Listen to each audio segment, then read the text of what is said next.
মা, ঝটপট রেডি হয়ে যাও, তোমার জন্য সারপ্রাইজ আছে। অফিস থেকে ছুটি নিয়েছি, ৮ ঘন্টার মধ্যে আমরা বেরোচ্ছি। সে কি, কোথায় হঠাৎ? না বাবা, বৌমা বাড়ি নেই, জানলে এ নিয়ে বড় অশান্তি হবে। প্লিজ মা, অশান্তির ভয়ে 10টা বছর পুকুরে কাটালাম, আর কত?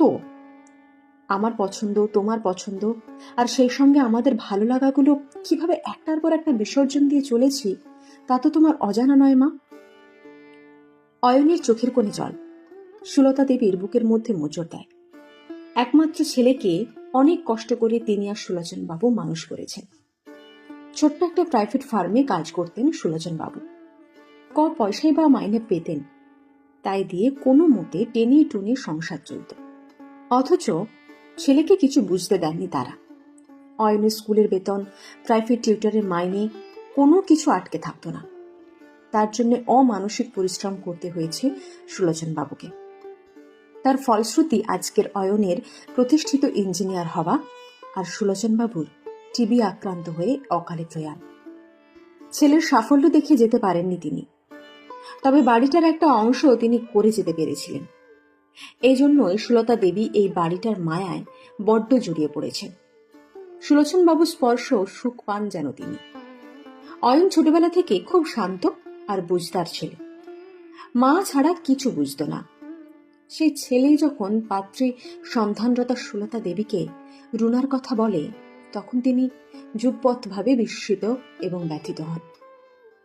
রুনা অয়নের ব্যাচমেট, একই কলেজে পড়াশোনা করার সূত্রে পরিচয়, প্রেম এবং পরিণয়।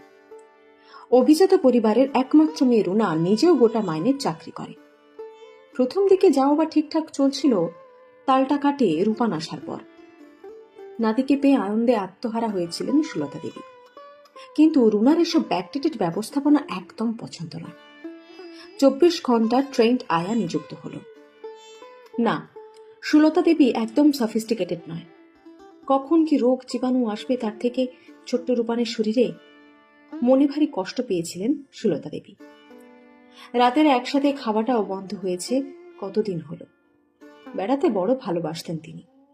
অয়নের বাবা বেঁচে থাকতে বছরে নিয়ম করে কাছে পিঠে ঘোরা হতো।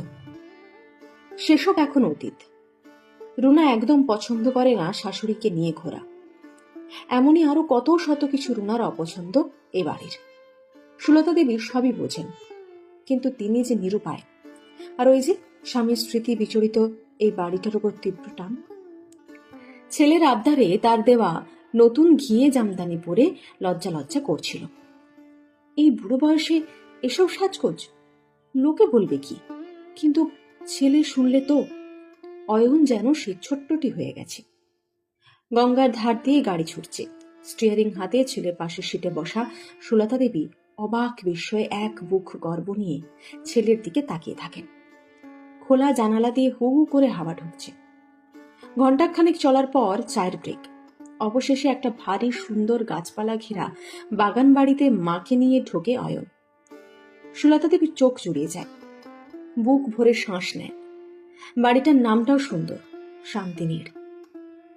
সত্যি, মার জন্য এখনো কতটা ভাবে ছেলেটা। পরক্ষণেই বাড়ির ভেতরে প্রবেশ করে ভুলটা ভাঙে সুলতা দেবীর। খোকা, শেষ পর্যন্ত তুইও? সরি মা, আমি আর অশান্তি নিতে পারছি না।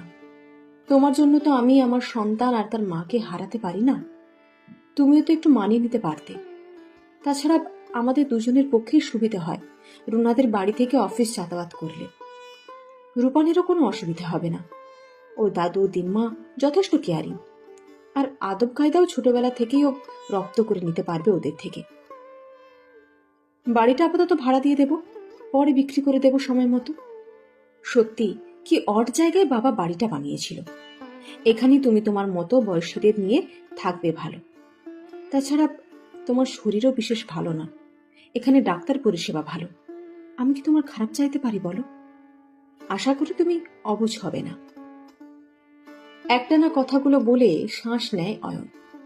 সবকিছু কেমন তাল গোল পাকিয়ে যায় সুলতা দেবীর। 10 মাস পেটে ধরে বুকের দুধ খাইয়ে মুখের রক্ত তুলে বড় করা ছেলের বুড়ি মাটার জন্য শেষ বয়সের ব্যবস্থাপনা বড়ই সুন্দর।